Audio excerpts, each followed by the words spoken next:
Trgovina z orožjem, terorizem, droga, korupcije, davčne utaje, bogatenje multinacionalk.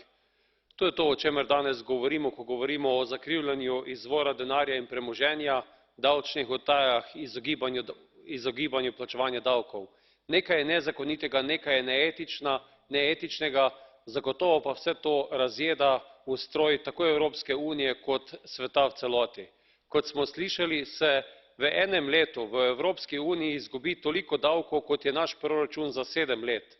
Se pravi, da gre za resen fiskalni problem, zaradi česa nimamo takšnega razvoja, kot ga bi želeli, predvsem pa nimamo kvalitetnega življenja za tiste ljudi, ki živijo tudi od plačevanja davkov. Nimamo kvalitetne sociale, nimamo dobrega izobraževalnega sistema, zdravstvenega sistema. Zato je nujno, da so ukrepi jasni, odločni in da se pri tej stvari ne želi gledati skozi prste, niti če so v vprašanju države članice EU ja.